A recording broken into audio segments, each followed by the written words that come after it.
కొద్ది కాలంలోనే నారా చంద్రబాబు నాయుడు గారు చెప్పటం చూస్తే చాలా మంది కొత్త వాళ్ళకి ఆశ్చర్యం వేస్తుంది. ఎందుకంటే మాలాంటి సీనియర్స్కి పెద్ద ఆశ్చర్యం కాదు. ఎందుకంటే ఆయన అబద్ధంలోనే పుడతాడు, అబద్ధంలోనే జీవిస్తాడు, అబద్ధంతోనే రాజ్యం వెళ్తాడు అనేది ఒక సత్యం, నగ్న సత్యం. అది ఒక విధంగా చెప్పాలంటే అది గిన్నీస్ బుక్ రికార్డు కూడా ఎక్కదగినటువంటి అంశం అనేది నేను ఈ సందర్భంగా చెప్పదలుచుకున్నా. నిన్నటి వరకు అమరావతికి 15,000 కోట్ల రూపాయలు వచ్చిందని డాంబికాలు పలికారు.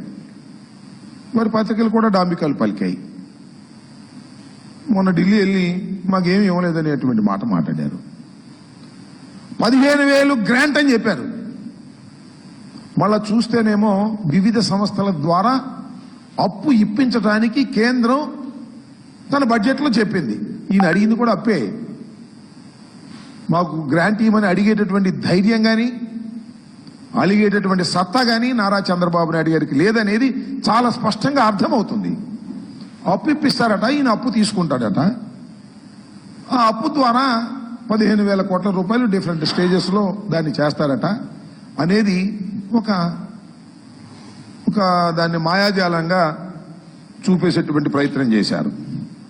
దాంతోపాటు సరే ఇంకా హామీల సంగతి వస్తే నేనేం చెప్పాలి? ఇంకా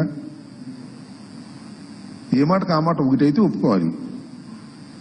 అన్నీ మనం కాదనలేం. కానీ చంద్రబాబు నాయుడు గారు 4,000 ఇస్తానన్నాడు, అది మాత్రం ఇచ్చాడు ఒక నెల. నెక్స్ట్ మంత్ ఆ తర్వాత ఏం జరిగిందో మనం చెప్పలేం. ఇస్తాడు, కొంత దూరం పోయిన తర్వాత అనర్హులు చాలా మంది ఉన్నారు, జగన్మోహన్ రెడ్డి గారు అనర్హులకే ఇచ్చేశాడు కాబట్టి అనర్హుల్ని ఏరివేస్తామని చెప్పేసి వాళ్ళలో కొంతమందిని ఎవిరేసినా ఆశ్చర్యపడవలసినటువంటి అవసరం లేదు అని ఈ సందర్భంగా నేను చెప్పదలుచుకున్నా.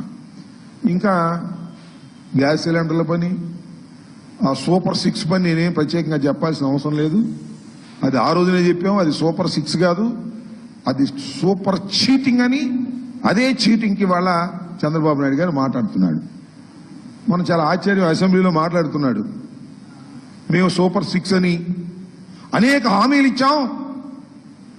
ఆ హామీలన్నీ చూస్తుంటే ఆ పైన స్క్రీన్ మీద అసెంబ్లీలో భయం వేస్తుంది అన్నాడు. మరి సంపద సృష్టించేటటువంటి యోధాన యోధుడు, ఆర్థిక శాస్త్రంలో నిపుణుడు, ఎకనామిక్స్ చదివినటువంటి వ్యక్తి, ఆయన ఇచ్చేటప్పుడు భయం వేయలేదంట, అమలు చేసేటప్పుడు భయం వేస్తుందంట. ఇచ్చేటప్పుడేమో జగన్మోహన్ రెడ్డి గారి కన్నా ఎక్కువ ఇచ్చేయాలి, అది అవుద్దో కాదో తెలియకోకుండా ఇచ్చేసేయటం. ఇప్పుడేమో మాకు అవి చూస్తుంటే భయం వేస్తుంది అనేటువంటి మాట మాట్లాడతాం.